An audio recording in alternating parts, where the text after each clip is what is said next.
Hello viewers, আবার চলে আসলাম নতুন একটা ভিডিও নিয়ে। আজকের ভিডিওতে দেখাবো ফেসবুক স্ট্যাটাস নাম চেঞ্জ আপনি আপনার ফোন থেকে কীভাবে করবেন কোনো কিছু প্রবলেম ছাড়াই। সো যদি আপনার নাম চেঞ্জের কোনো প্রবলেম হয় তো অবশ্যই আমাকে ফেসবুক পেজ থেকে নক দিতে পারেন। তো আজকের ভিডিওতে খুব ইজিভাবে দেখাবো কীভাবে স্টাইলিশ নাম চেঞ্জ করতে হয়। তো ভিডিওটি আপনি কন্টিনিউ করেন, সম্পূর্ণ দেখতে থাকুন, তাহলে আপনিও করতে পারবেন আপনার ফেসবুক স্টাইলিশ নাম চেঞ্জ। তো বেশি কথা না বলে চলো মূল ভিডিওর দিকে যাওয়া যাক। তো ভিডিওটি শুরু করার আগে সবার কাছে একটা রিকোয়েস্ট, ভিডিওতে একটু লাইক দিয়ে চ্যানেলটিকে সাবস্ক্রাইব করে দিবেন এবং ফেসবুক পেজটাকে ফলো দিতে ভুলবেন না। তো গাইজ কথা না বাড়িয়ে ভিডিওটি শুরু করে দিই। সো অলরাইট ভিউয়ার্স, চলে আসলাম আমাদের মোবাইল স্ক্রিনে। তো আমাদের ফার্স্ট অফ অল কাজ হবে, আমরা চলে যাব মোবাইল থেকে প্লে স্টোরে। তো মোবাইলে প্লে স্টোরে যাওয়ার পর এখান থেকে আমাকে সার্চ বারে সার্চ দিতে হবে ফেসবুক লাইট। তো ফেসবুক লাইট লেখার সাথে সাথে কিন্তু আপনার সামনে এরকম একটি ইন্টারফেস, এরকম একটি পেজ কিন্তু আপনার সামনে ওপেন হবে।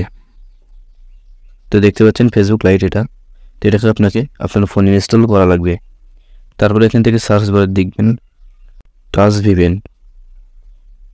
তো এখানে টাচ ভিপেন লেখার সাথে সাথে এখানে সার্চ দেওয়ার সঙ্গে কিন্তু আপনার সামনে এরকম একটি ভিপেন শো করবে। সো এটা হচ্ছে টাচ ভিপেন। তো আপনি যে কোনো ভিপেন দিয়ে আপনি কাজ করতে পারেন, কিন্তু আমি সাজেস্ট করবো এই ভিপেনটি আপনি ইনস্টল করবেন, তাহলে কিন্তু খুব সহজে আপনি কাজটি করতে সম্ভব হবেন। তো এটা ইনস্টল করার পরে আপনি সোজা চলে যাবেন ফেসবুক অফিসিয়াল অ্যাপসে। তো ফেসবুক অফিসিয়াল অ্যাপসে যাওয়ার পর কিন্তু আপনার দুটি জিনিসের প্রয়োজন হবে। এক নম্বর জাপান স্পেস, আর একটা হচ্ছে সিম্বল। তো সেটা নেওয়ার জন্য আপনাকে কী করতে হবে, আমি ভিডিওর ডেসক্রিপশন বক্সে টেলিগ্রাম চ্যানেল লিঙ্ক দেওয়া থাকবে, ওখান থেকে আপনি নিতে পারেন, অথবা আপনি ফেসবুক অফিসিয়াল অ্যাপসে এসে এখানে সার্চ করে এখানে সার্চ দেবেন এল প্রবলেম সলভ টুডে টেক। তো এটা লেখার সাথে সাথে কিন্তু আমার এটা অফিসিয়াল একটা গ্রুপ, ফেসবুক অফিসিয়াল গ্রুপ এটা। তো এখানে আপনি জয়েন্ট হয়ে যাবেন, তাহলে নতুন নতুন আপডেট এখানে আপনি পেয়ে যাবেন। তো এখানে জয়েন্ট হওয়ার পর আপনি একটু উপরের দিকে তুলবেন, তাহলে কিন্তু এখানে একটা পেয়ে যাবেন একটা পোস্ট, যে এখানে লেখা আছে এটাকে কপি করুন, তারপরে এখানে নিচে সিম্বল, তারপরে জাপান স্পেস, তারপরে সিম্বল। তো এটাকে আপনাকে ট্যাব দিয়ে ধরে রাখতে হবে, তাহলে কিন্তু এখানে কপি হয়ে যাবে। তো এটা কপি করার পর আপনি চলে যাবেন সোজা একটা নোটে। সো নোটে আসার পর এখান থেকে আপনি কী করবেন, এখানে যে নোট আসে, নোটে আসার পর এখানে আপনাকে আপনি যে নামটা চেঞ্জ করতে চান সেটা আপনাকে লিখতে হবে। তো এখানে আমি লিখবো, তার জন্য আমাকে নামের যে প্রথম অক্ষর সেটা লিখবো এম, তারপরে আমাকে এখানে ফাঁকা যে জাপান স্পেস যেটা আছে দুটো ব্র্যাকেটের মাঝখানে ওটা ফাঁকা কপি করব, তারপরে এখানে পেস্ট করব, তারপরে এম ও দিব, তারপর আবার পেস্ট করব, আবার এম আই এন। তো মোমিন দেওয়া হয়ে গেলে কী করব, এখানে আমি এই স্যাম্পলটা এটা আমি কপি করব, কপি করার পর আমি এরপরে এখানে আমি পেস্ট করে দিলাম।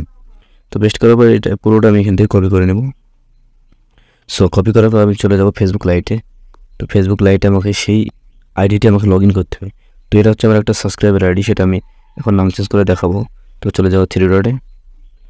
চলো আমি একটা লাইভ প্রুফভাবে দেখিয়ে দিই কী নাম আছে। তো এখানে আছে একটা সাধারণভাবে লেখা আছে মোমিন শেখ। তো এটাকে আমি স্টাইলিশভাবে মোমিন লিখবো। তো এটা লাইভ প্রুফভাবে আপনারা কিন্তু দেখতে পেলেন, এখানে সাধারণভাবে মোমিন লেখা আছে। তো এটাকে আমি স্টাইলভাবে মোমিন লিখব, অন করব। তো ভিপেনটি আপনি প্লে স্টোর থেকে ওপেন করার পরে এখানে অন করার পরে আপনি চলে যাবেন এখানে। তো এখানে ক্লিক করার পর আপনাকে এখানে কান্ট্রি সিলেক্ট করতে হবে। সো আপনাকে এখানে জাপান কান্ট্রি সিলেক্ট হওয়ার পর এখানে দেখতে পাবেন এখানে আপনার ভিপেন কিন্তু কানেক্ট হয়ে গেছে। তারপর আপনি সোজা চলে যাবেন ফেসবুক লাইট অ্যাপসে। সো ফেসবুক লাইট অ্যাপসে আপনি ওপেন করবেন। তো করার পর এখান থেকে আপনি চলে যাবেন সেটিংয়ে। সো এখানে সেটিংয়ে যাওয়ার পরে আপনি এখানে সোজা চলে যাবেন পার্সোনাল, এখানে লেখা আছে পার্সোনাল অ্যান্ড অ্যাকাউন্ট ইনফো। তো এটার উপর আপনি জাস্ট ক্লিক করবেন। সেটার উপর ক্লিক করার পর আপনার সামনে একটি নেমের একটা অপশন হবে, সেখানে আপনি ক্লিক করবেন। করার পরে এই নেমটাকে আপনি রিমুভ করে দেবেন। তো আগে যে নামটা সেটা আমি রিমুভ করলাম, এবার পরে যেটা আমি কপি করলাম সেটা আমি এখানে পেস্ট করব। তো পেস্ট করার পর আমি এখান থেকে এইভাবে কেটে দেবো। তারপর এখানে আমি পেস্ট করব, তারপর আমি এখান থেকে এটাকে এভাবে কেটে দেবো। সো এখানে কেটে দেওয়ার পরে এখানে রিভিউ চেঞ্জ যে অপশনটি আছে সেটার উপর জাস্ট আমাকে ক্লিক করতে হবে। তো রিভিউ চেঞ্জের উপর যদি আমি ক্লিক করি তো আমার সামনে কিন্তু এরকম একটা ইন্টারফেস শো করবে। তো এটার পর আমাকে এটাকে সিলেক্ট করতে হবে। সিলেক্ট করবো, এখানে পাসওয়ার্ডটি দিব। এখানে আমি পাসওয়ার্ডটি দিয়ে দিলাম। সো পাসওয়ার্ডটি দেওয়ার পর এখানে আমি সেভ চেঞ্জ, তো এখানে সেভ চেঞ্জে যখন আমি যদি ক্লিক করে দিই তাহলে কিন্তু আমার নাম চেঞ্জ কমপ্লিট। তো লাইভ প্রুফভাবে আমি তোমাদেরকে দেখাবো। তো আমি সেভ চেঞ্জের উপর ক্লিক করলাম। ক্লিক করার পরে এখান থেকে আমি সোজা ব্যাক চলে আসবো। আসার পরে আবার ঢুকবো আমি প্রোফাইলে। সো প্রোফাইলে যদি ঢুকি তো ঢোকার পরে এখানে চলে যাব। একবার রিফ্রেশ মারলাম। তো রিফ্রেশ মারার সঙ্গে সঙ্গে কিন্তু দেখতে পাচ্ছেন লাইভ প্রুফভাবে ফেসবুক স্টাইলিশ নাম চেঞ্জ কিন্তু কমপ্লিট। তো যারা ফেসবুক স্টাইলিশ নাম চেঞ্জ করতে পারছে না তারা অবশ্যই আমাকে ফেসবুক পেজে এখান থেকে নক দিয়ে আপনারা নাম চেঞ্জ করে নিতে পারবেন, কোনো টাকা পয়সা ছাড়া ফ্রি। তো এই ছিল আজকের ভিডিও। তো ভিডিওটি ভালো লাগলে অবশ্যই চ্যানেলটিকে সাবস্ক্রাইব করে পাশে থাকবেন এবং এই ভিডিওতে একটা লাইক দিবেন এবং আমার ফেসবুক পেজটাকে ফলো দিয়ে রাখবেন। ভিডিওটি দেখার জন্য অনেক অনেক ধন্যবাদ।